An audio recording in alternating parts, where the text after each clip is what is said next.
Hello guys, कैसे हो आप सभी लोग। मैं आप सभी का वेलकम करता हूं यूट्यूब चैनल कैप्टन एग्रो में। आज का हमारा टॉपिक है काऊ, गाय के बारे में हम पढ़ेंगे। जो लास्ट वीडियो हमारा था उसमें हमने देखा था what is animal husbandry. Animal husbandry basic हमने जाना था एंड हमने सिलेबस देखा था कि एग्रीकल्चर सुपरवाइजर में कौन कौन से टॉपिक से कितने कितने क्वेश्चन पूछे जाते हैं। आज हम बात करेंगे यहाँ पर गाय के बारे में। एनिमल हस्बेंड्री के अंदर सबसे पहला पशु हम गाय के बारे में यहाँ पर पढ़ने वाले हैं। इससे पहले मैं आपको बता देता हूं 2018 में जो पेपर हुआ है एग्रीकल्चर सुपरवाइजर का 2018 वाला, उसमें गाय से आपके 3 क्वेश्चन पूछे गए थे। कितने क्वेश्चन? 3 क्वेश्चन। एक क्वेश्चन कौन सा था? पहला क्वेश्चन आपके पास था कि गाय के दूध का जो पीला रंग होता है किसकी वजह से होता है। तो गाय के दूध का पीला रंग होता है केरोटीन की वजह से। किसकी वजह से होता है? केरोटीन नामक एक वर्णक होता है, एक पिगमेंट होता है जिसकी वजह से गाय के दूध का पीला रंग होता है। दूसरा क्वेश्चन आप लोगों से पूछा गया था भारवाह नस्ल कौन सी नस्ल? भारवाह नस्ल कौन सी है? और भारवाह नस्ल है आपके नागौरी। उसमें नागौरी दे रखा था और नागौरी आप लोगों का राइट आंसर था। एंड थर्ड क्वेश्चन आपका था निम्नलिखित में से कौन सी बफेलो ब्रीड नहीं है, इनमें से भैंस की नस्ल कौन सी नहीं है। और वहां पर 3 भैंस की नस्लें दे रखी थी और एक आपके दे रखी थी राठी। तो आपका राइट आंसर क्या था? राठी था। राठी एक काऊ ब्रीड है, गाय की नस्ल है और इसको राजस्थान की कामधेनु बोला जाता है। अब हम बात करते हैं सन 2020 वाले एग्जाम की। आपके टोटल जो ब्रीड दे रखी है गाय की वो 9 है। 9 नस्लें आपके सिलेबस में हैं। कौन कौन सी हैं? ध्यान दो इधर। यहां पर पहली नस्ल आपके पास आती है गिर, दूसरी आती है Tharparkar, Nagauri, Rathi, Jersey, Holstein Friesian, Malvi, Haryanvi and Mewati. एक एक ब्रीड को हम पढ़ने वाले हैं, लेकिन एक एक ब्रीड को पढ़ने से पहले थोड़ा सा मैं आपको गाय के बारे में बता देता हूं, क्योंकि आप गाय के बारे में एक बार जान लोगे ना तो आप कोई सा भी एग्जाम दो, आप एग्जाम फाइट कर लोगे। क्योंकि कुछ क्वेश्चन से जो बेसिक जनरल इंफॉर्मेशन में से आपके पूछे जाते हैं। चलिए देखते हैं।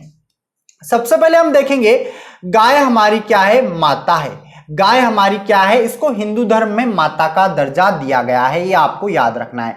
अब गाय भी 2 प्रकार की होती है। गाय कितनी प्रकार की होती है? 2 प्रकार की। कौन कौन सी होती है? एक तो देसी होती है और एक विदेशी होती है। एक तो देसी ब्रीड एंड जिसको हम बोलते हैं इंडियन ब्रीड, एंड दूसरी होती है एक्जोटिक ब्रीड जिनको हम बोलते हैं विदेशी नस्लें।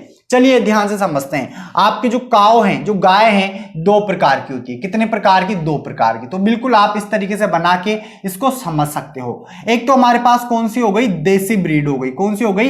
देसी गाय या देसी नस्ल आप इसको बोल सकते हो। इसको हिंदी में बोला जाता है, हिंदी में देसी गाय ही बोला जाता है, बट इसको इंडियन काऊ बोलते हैं। क्या बोलते हैं? इंडियन काऊ हम इसको बोलते हैं। और इसके ऊपर कुबड़ पाया जाता है, मतलब हम्प्ड।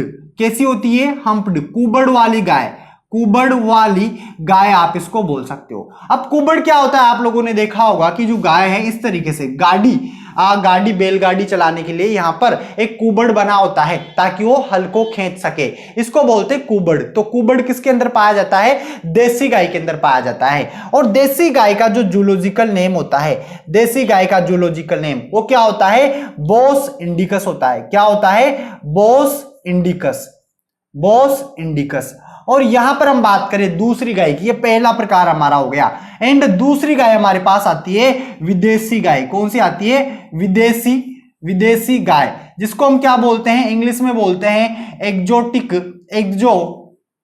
एक्जोटिक ब्रीड बोलते हैं। क्या बोलते हैं? Exotic breed. अब इसमें हम्प्ड नहीं होता तो ये क्या हो जाएगी? विदाउट हम्प हो जाएगी। क्या हो जाएगी? विदाउट हम्प, बिना कुबड़ वाली गाय। आप क्या लिखोगे यहां पर? बिना कुबड़ वाली गाय कौन सी है? तो कौन सी है? एक्जोटिक ब्रीड है, विदेशी नस्ल है। इसके जूलॉजिकल नेम की अगर हम बात करें तो इसका जूलॉजिकल नेम होता है बोस टोरस। क्या होता है? Bos taurus. अब देखो एक बार आप मेरे साथ में याद करो, क्योंकि याद करना सबसे जरूरी है। याद होगा तभी आप राइट आंसर कर पाओगे। जैसे आपने यहां पर पढ़ लिया, हो गया काम। और अगर आप लोगों को याद नहीं हुआ है तो पढ़ने का कोई भी मतलब नहीं है। इसीलिए आप साथ में याद करते हुए चले। आपका पूरा का पूरा माइंड, आपका पूरा का पूरा फोकस बोर्ड पर होना चाहिए, तभी आपको समझ में आएगा। एक बार ध्यान से सुनना। जो गाय होती हैं 2 प्रकार की होती है। एक तो देसी होती है, एक विदेशी होती है। देसी के ऊपर कुबड़ पाया जाता जाता है और विदेशी में कुबड़ नहीं पाया जाता, विदेशी में सपाट शरीर होता है। मतलब आप इस तरीके से हाथ घुमाओगे तो सीधा जाएगा विदेशी में, बट अगर आप देसी में हाथ घुमाओगे तो इस तरीके से जाएगा। जैसे देखो यहां पर जो है बोतल है, ये जो बोतल है, अब सपोज करो इस तरीके से आप समझ सकते हो, इस पे हाथ घुमा रहे हो तो इस तरीके से, ठीक है, ये क्या है, कुबड़ है। तो इसी तरीके से देसी गायों के अंदर कुबड़ पाया जाता है और विदेशी गायों में आपका कुबड़ नहीं पाया जाता। अब यहां पर अब मेजर जो मेन इंपॉर्टेंट पॉइंट आता है वो कौन सा आता है कि इनका नाम क्या है, तो इसका नाम है बोस इंडिकस एंड इसका नाम है बोस टोरस। अब आगे बढ़ते हैं, बेसिक इंफॉर्मेशन, बेसिक क्लासिफिकेशन मैंने आपको बता दिया। अब हम जानते हैं कि गाय का परिवार कौन सा होता है। जिस तरीके से हमारे जो फसलें हैं उनका परिवार होता है, जैसे अनाज वाली फसलें कौन से परिवार से बिलोंग करती है, ग्रेमिनी फैमिली से बिलोंग करती है। जो दलहनी फसलें होती है पल्स क्रॉप, वो लेग्यूम क्रॉप मतलब लेग्यूमिनेसी फैमिली से बिलोंग करती है। उसी प्रकार यहां पर जो गाय है, गाय इसके फैमिली की अगर हम बात करें, किसकी बात करें, फैमिली परिवार की बात करें, तो इसका परिवार है बोवेडी। कौन सा है, बोवेडी, बोवेडी। ये क्या हो जाएगा, इसका परिवार हो जाएगा। तो आप लोगों को अच्छे तरीके से याद रखना है, इसका परिवार भी होता है। अब हम बात करें क्रोमोसोम नंबर की, किसकी बात करें, क्रोमोसोम नंबर की। गाय में गुणसूत्रों की संख्या कितनी होती है, तो गाय में गुणसूत्रों की संख्या होती है 2n बराबर 60। कितनी होती है, 2n बराबर 60 होती है। आगे बढ़ते हैं, अगर मैं बात करूं यहां पर कि जो गाय का जो मांस होता है, मांस, गाय का जो मीट होता है, इसको क्या बोला जाता है, तो गाय का जो मीट होता है इसको बोला जाता है बीफ। क्या बोला जाता है, बीफ इसको बोला जाता है, बीफ। और हम यहां पर बात करें, देखो गाय का जो बछड़ा होता है, बछड़ा, बछड़ा, बछड़ा, इस बछड़े का जो मांस होता है उसको बीफ नहीं बोलते, उसको बोलते हैं व्हील। क्या बोलते हैं, उसको व्हील बोलते हैं। तो याद रखना दोनों अलग अलग है। अगर गाय का मांस आपसे पूछा जाएगा तो आप बीफ बताओगे, और अगर आप लोगों से बछड़े का मांस पूछा जाता है तो आप व्हील बताओगे। आगे बढ़ते हैं, आगे हम बात करते हैं यहां पर इसमें जो श्वास दर होती है, जो नाड़ी की गति होती है, इसके अलावा इसका जेस्टेशन पीरियड होता है, इन सब से भी आपके क्वेश्चन पूछे जाते हैं, इन सब से आपके क्वेश्चन पूछे जाते हैं। तो चलिए बात करते हैं हम यहां पर नाड़ी गति की। नाड़ी गति, नाड़ी गति कितनी होती है, तो गाय में नाड़ी की गति होती है 40 से 50 बार प्रति मिनट, 40 से 50 बार प्रति मिनट ये नाड़ी की गति होती है। हम बात करें श्वास दर की, श्वास दर, रेस्पिरेशन रेट, ये पल्स रेट है, इसको PR बोलते हैं एंड इसको RR बोलते हैं, respiration rate and pulse rate. नाड़ी गति 40 से 50 बार। श्वास दर की अगर हम बात करें तो इसकी श्वास दर होती है 20 से 25 बार। कितनी बार, 20 से 25 बार। अब आप लोगों को एक और बात बता दूं, 20 से 25 बार प्रति मिनट, जो भी मैं आपको बता रहा हूं प्रति मिनट के हिसाब से बता रहा हूं। अब जो गाय है, तो गाय में एक तरीके से जो नाड़ी होती है, तो नाड़ी की गति कहां से पता करते हैं, तो गाय की जो पूंछ होती है, जैसे सपोज करो ये पूंछ है, ठीक है, इस पूंछ का जो पीछे वाला हिस्सा है, मतलब इस तरीके से इसको पकड़ेगा डॉक्टर, तो यहां पर होती है नाड़ी, और कौन सी, इसको बोला जाता है कॉक्सिजियल धमनी। क्या बोला जाता है, कॉक्सिजियल धमनी। तो बिल्कुल लिख लीजिए, कॉक्सिजियल धमनी। क्या बोला जाता है, कॉक्सिजियल धमनी बोला जाता है। अब यहां पर हम बात करें, अब भारत में मान्यता प्राप्त गायों की नस्लें कितनी हैं, भारत में मान्यता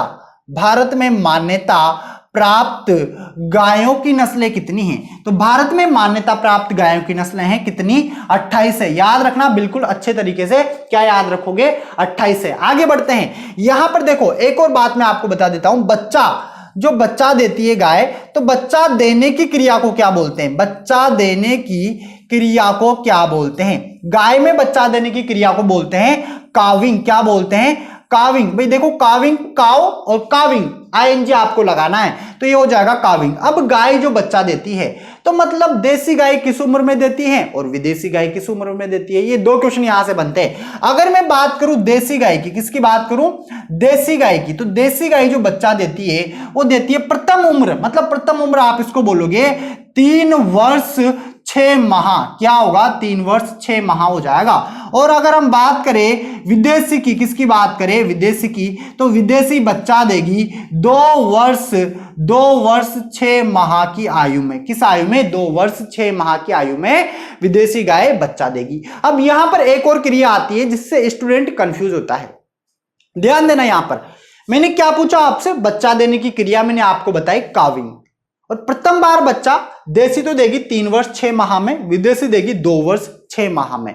यहां पर एक और क्रिया होती है, उस क्रिया को बोला जाता है मैथुन क्रिया या प्रजनन क्रिया। अब उसको क्या बोलते हैं, बालक क्या होता है, इन दोनों में कंफ्यूज हो जाता है क्योंकि ऑप्शन के अंदर काविंग भी होता है और सर्विंग भी होता है। मतलब गाय में जो मैथुन क्रिया होती है, कौन सी क्रिया होती है, मैथुन क्रिया या प्रजनन क्रिया, इसको क्या बोलते हैं, इसको बोलते हैं सर्विंग। क्या बोलते हैं, सर्विंग। देखो बिल्कुल आप इन जो भी ये छोटे छोटे शब्दावली आ रही है इनकी आप टेंशन बिल्कुल भी मत लेना।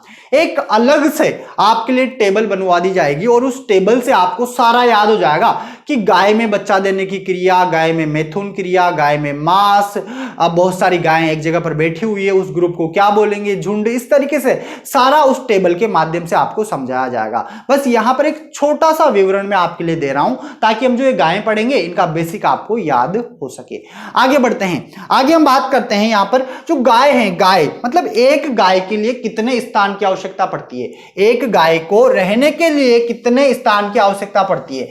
अभी जो एग्रीकल्चर का पेपर हुआ है, एग्रीकल्चर में जेट प्री पीजी की अगर मैं बात करूं तो उसके अंदर एक क्वेश्चन पूछा गया है, किसके अंदर, प्री पीजी वाला जो क्वेश्चन है, प्री पीजी वाला पेपर, उसमें यहां से क्वेश्चन आया था। क्वेश्चन क्या आया था कि गाय के लिए, एक गाय के लिए स्थान, एक गाय के लिए स्थान मतलब आवास कितनी आवश्यकता, जगह कितनी चाहिए, तो जगह चाहिए। यहां पर देखो 2 जगह होती है, एक तो होती है खुली जगह में अगर मुझे गाय को बांधना है, कहां पर, खुली जगह की अगर मैं बात करूं तो खुली जगह में, और एक होती है बंद जगह। खुली जगह में तो 7 मीटर स्क्वायर इतना स्पेस होना चाहिए एक गाय के लिए। अब क्वेश्चन ये नहीं आया था, क्वेश्चन क्या आया था, बंद जगह का आया था। कौन सा आया था, बंद जगह का, बंद जगह है क्लोज प्लेस और ये है ओपन प्लेस। इसमें गाय के लिए, एक गाय के रहने के लिए 3.5 मीटर स्क्वायर जगह होना चाहिए। कितना होना चाहिए, 3.5 मीटर स्क्वायर जगह होना चाहिए। ये मोस्ट इंपोर्टेंट है। ये आपके कब आया, ये आया है जेट प्री पीजी के अंदर, जेट प्री पीजी 2020 में आया है। इसके अलावा हम बात करें गाय में गर्भकाल अवधि, किसकी बात करें, गाय की गर्भकाल अवधि, इसको इंग्लिश में बोलते हैं जेस्टेशन पीरियड। क्या बोलते हैं, जेस्टेशन पीरियड। आप ब्रैकेट में लिख लेना इंग्लिश वर्ड भी, क्योंकि एग्जाम जो आपका होता है ना उसमें अगर कोई भी त्रुटि होती है हिंदी वाले पेपर में तो आपका इंग्लिश का ही सही माना जाएगा। आपको पेपर हिंदी और इंग्लिश दोनों भाषाओं में मिलेगा। एक पेपर मेरे पास है, मैं आपको दिखा देता हूं। कुछ इस प्रकार का पेपर आपको मिलेगा। इसमें एक तरफ एक क्वेश्चन इंग्लिश में लिखा हुआ है, जस्ट उसके नीचे उसी का हिंदी वर्जन लिखा हुआ है। लेकिन अगर हिंदी वर्जन में कोई भी त्रुटि है, कोई भी गलती है तो आपका इंग्लिश का पेपर सही माना जाएगा। आगे बढ़ते हैं, यहां पर हम बात करें जेस्टेशन पीरियड, गर्भकाल अवधि, तो गर्भकाल अवधि होती है गाय की 280 दिन से लेकर 285 दिन। क्या 280 से 285 दिन, या आप 281 दिन भी आप लिख सकते हो। देखो ये डिपेंड करता है आपके ऑप्शन के ऊपर कि एग्जाम में क्या दे रखा है। अगर एग्जाम में 280 दे रखा है और आप बोलोगे कि सर ने 281 लिखवाया है तो हम क्या लगाए, उस कंडीशन में आप क्या लगाओगे, 19-20 वाला देखोगे, जो पास में है उसी को आप लगाओगे। तो क्या हो जाएगा, 280 दिन हो जाएगा और ये क्या हो जाएगा, 285 दिन हो जाएगा। इसके अलावा यहां पर हम बात करें, जो गाय होती है, गाय, यहां पर 2 प्रकार की गायें आपके पास होती है, एक तो होती है देसी और एक होती है विदेशी। अब दोनों में फैट परसेंटेज ज्यादा किस में होता है, अगर मैं बात करूं किसकी, फैट परसेंट की, मतलब वसा की, फैट या वसा की बात करूं तो देखो यहां पर जो देसी गाय होती है, देसी गाय, इसमें वसा की मात्रा होती है 4.5%। कितनी होती है, 4.5%। और मैं बात करूं विदेशी गाय की, तो विदेशी गाय का जो दूध होता है इसमें वसा की मात्रा होती है 3.7%। कितनी होती है, 3.7%। एक और पॉइंट आपका जो 2018 में आया है कि गाय का जो दूध होता है पीले रंग का होता है। अब देखो इसमें भी थोड़ा अगर आप डीपली ध्यान दोगे तो थोड़ा आपको और जानने को मिलेगा। मतलब 2 गायें आप पढ़ रहे हो, यहां पर 2 गायें कौन कौन सी, एक तो देसी आप पढ़ रहे हो, एक विदेशी आप पढ़ रहे हो। जो देसी गाय होती है, देसी गाय, इसका दूध होता है पीले रंग का, इसका जो दूध होता है उसका रंग कैसा होता है, पीला होता है। तो ये जो पीला रंग होता है किसकी वजह से होता है, आपका आंसर क्या जाएगा, केरोटीन जाएगा, केरोटीन की वजह से होता है। बट यहां पर अगर हम बात करें विदेशी गाय की, किसकी बात करें, विदेशी गाय की, अब विदेशी गाय का दूध पीला नहीं होता, कम पीला आप बोल सकते हो या सफेद आप बोल सकते हो। क्या बोल सकते हो, सफेद। तो इसमें जो केरोटीन की मात्रा होती है, इसमें जो केरोटीन की मात्रा होती है वो कम होती है।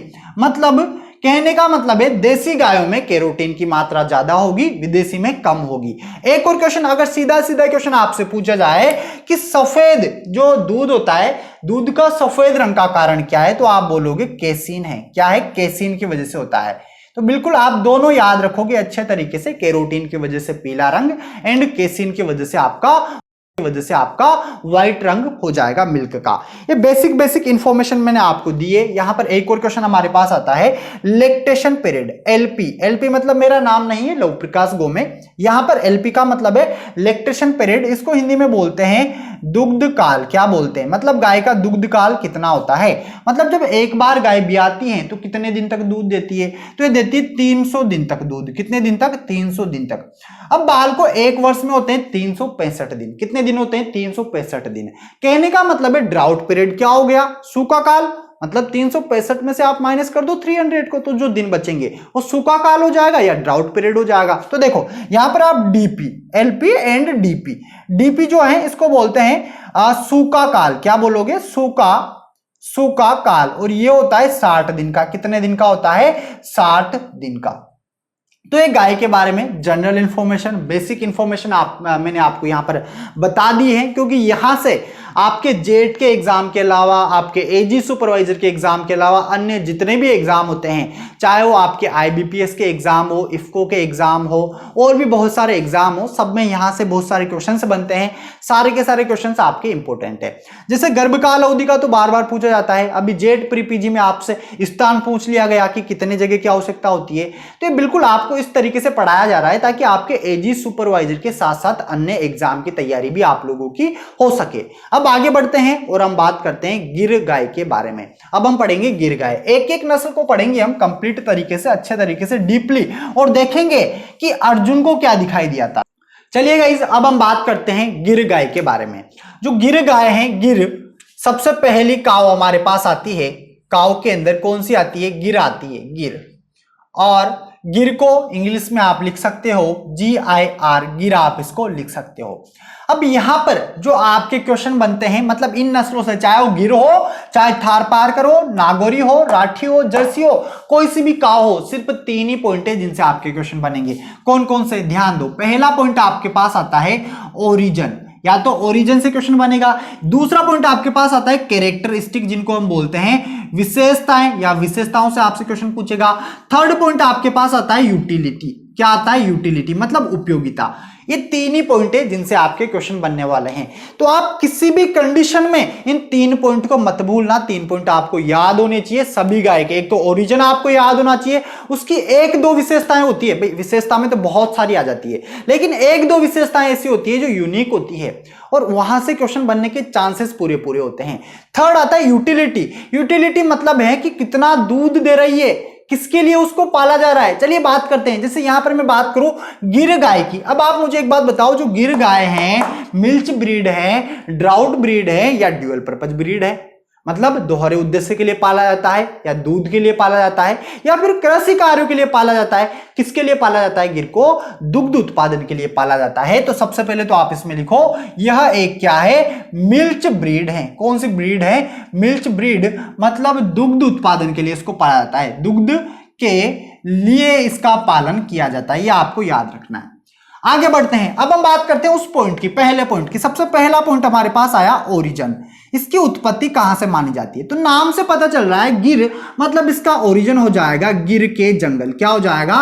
गिर के जंगल। अब गिर के जंगल कहां पर है? गिर के वन कहां पर है? गुजरात के अंदर है। तो गुजरात इसका क्या हो जाएगा? ओरिजिन हो जाएगा। अब यहां से इसके अन्य नाम भी बनते हैं। जैसे अदर नेम की मैं बात करूं, किसकी बात करूं? Other name. तो इसके अदर नेम बहुत सारे हैं। देखो गुजरात के अंदर क्षेत्र है खटियावाड़ क्षेत्र, तो इसको खटियावाड़ी भी बोला जाता है। क्या बोला जाता है? खटियावाड़ी इसको बोला जाता है। डेकनी इसको बोला जाता है, डेकनी, डेकनी बोला जाता है। ठीक है। इसके अलावा इसको सूरती बोला जाता है। इसके अलावा इसको रेंडी बोला जाता है। इसके अलावा इसको अजमेरा बोला जाता है, एक्सेट्रा बहुत सारे इसके नाम हैं। इसके अलावा हम बात करें ब्राजील की, तो ब्राजील के अंदर इसको बहामान नाम से जाना जाता है। किस नाम से? बहामान नाम से इसको जाना जाता है, ये आपको याद रखना है। ये पहला पॉइंट हमारा हो गया ओरिजिन का। अब हम बात करते हैं विशेषताओं की। तो विशेषताओं में ऐसा कुछ ज्यादा खास नहीं है, इसकी एक विशेषता है जो इंपॉर्टेंट है, इसके जो कान होते हैं, कान वो पत्ती के जैसे होते हैं। कैसे होते हैं? पत्ती नुमा कान होते हैं इसके, ध्यान दो यहां पर। सबसे पहले हम बात करते हैं, सेकंड पॉइंट हमारे पास आता है विशेषताएं। क्या आता है? विशेषताएं। और विशेषताओं में मैंने आपको सबसे पहला जो पॉइंट बताया है वो है इंपॉर्टेंट, किसके जो कान होते हैं पत्तीनुमा होते हैं। उससे पहले आप लिखो यहां पर, इसका जो शरीर होता है ना वो चित्तकबरा होता है। कैसा होता है शरीर? चित्तकबरा होता है। मतलब चित्तकबरा मतलब समझ लो, लाल पर एक तरीके से काले धब्बे होते हैं, जो लाल और जो सफेद हैं उस पर काले कलर के धब्बे होंगे, उसको हम बोलते हैं चित्तकबरा। तो इसका शरीर कैसा हो गया? चित्तकबरा हो गया। इसके अलावा कान इंपॉर्टेंट है, इस पर आप स्टार लगा लेना कान के ऊपर। इसके कान कैसे होते हैं? पत्तीनुमा होते हैं। कैसे होते हैं? पत्तीनुमा। जिस प्रकार लटकते हुए पत्तीनुमा, इस तरीके से आप लिखोगे, लटकते हुए पत्तीनुमा कान होते हैं। जिस प्रकार एक पेड़ की जो पत्ती होती है, क्या होती है? एक पेड़ की जो पत्ती होती है इस तरीके से, उस तरीके से इसके कान आपको दिखाई देंगे इस तरीके से। जैसे सपोज करो यही कान है, ठीक है, तो कान कैसे हो गए? पत्तीनुमा हो गया। विशेषता में चित्तकबरा शरीर इसका हो गया। ये दोनों इंपॉर्टेंट विशेषता हैं। इनके अलावा और भी बहुत सारी विशेषता हैं, लेकिन वहां से आपका क्वेश्चन नहीं आने वाला, आपको बस यही याद रखना है। इसके अलावा हम यहां पर बात करें वजन की। किसकी बात करें? वजन की। तो नर और मादा का वजन अलग अलग होता है। अगर मैं बात करूं मादा वजन की, किसकी बात करूं? मादा वजन की, तो मादा में जो इसका वजन होता है वो होता है 380 से 450 किलोग्राम होता है। और हम यहां पर बात करें नर की, नर मतलब सांड की, तो सांड का वजन होता है 550 से 650 केजी। कितना होता है? 550 से 650 केजी होता है। ये यहां पर हमारे क्या हो गई? विशेषताएं हो गई। अब हम बात करेंगे, ये हमारा पहला पॉइंट हो गया। ओरिजिन हमने देखा, ओरिजिन क्या था? खटियावाड़ या गिर के जंगल, गिर के वन, गुजरात, आप याद रखोगे। दूसरा पॉइंट मैंने आपको बता दिया, विशेषताओं में आपको याद रखना है पत्तीनुमा, इस पर स्टार लगाना है। चित्तकबरा शरीर होता है। वजन यहां पर मादा का 380 से 450 एंड नर का 550 से 650 केजी होता है। अब हम बात करेंगे, थर्ड पॉइंट आता है यूटिलिटी। तो यूटिलिटी में सबसे पहला पॉइंट यही हो गया हमारे पास कि इसको किसके लिए पाला जाता है? दुग्ध के लिए पाला जाता है। मतलब मांस के लिए एक तरीके से, सॉरी, इसको एक तरीके से कृषि कार्य के लिए नहीं पाला जाता। किसके लिए नहीं पाला जाता? कृषि कार्य के लिए। इसको दूध के लिए पाला जाता है। यह एक क्या है? मिल्च ब्रीड है। कैसी ब्रीड है? Milch breed. और यूटिलिटी में अगर हम बात करें तो दुग्ध देती है 1500 से 1800 लीटर प्रति ब्यात दूध देती है। कितना? 1500 से 1800 लीटर प्रति ब्यात देती है दूध। ये इसका क्या हो गया? दुग्ध उत्पादन हो गया, यूटिलिटी हो गई। तो ये हमारी गिर काऊ जो है पूरी की पूरी कंप्लीट हो गई। तो गाइज यहां पर हमने गिर काऊ को पढ़ा है अभी। आई होप आप लोगों को बिल्कुल अच्छे तरीके से समझ में आया होगा। नेक्स्ट क्लास में हम पढ़ेंगे थारपारकर पढ़ेंगे। जैसे थारपारकर क्या है? ड्यूअल पर्पज ब्रीड है। ड्यूअल पर्पज मतलब दोहरे उद्देश्य के लिए इसको पाला जाता है, कृषि कार्य के लिए भी, दूध के लिए। फिर नागौरी ब्रीड हमारे पास आती है। सबसे ज्यादा तेज दौड़ने वाले जो बैल हैं नागौरी नस्ल के होते हैं। फिर राठी हमारे पास आएगी, इसको राजस्थान का कामधेनु, राजस्थान की कामधेनु बोला जाता है। जर्सी सबसे ज्यादा फैट परसेंटेज। हॉलिस्टन फ्रीजियन सबसे भारी नस्ल। मालवी है, हरियाणवी है, मेवाती है। इन सभी नस्लों को हम एक एक करके पढ़ने वाले हैं। हम मिलते हैं अगले वीडियो में। तब तक आप सभी को मेरा राम राम, नमस्कार, जय जवान, जय किसान, जय हिंद फ्रेंड, बाय बाय।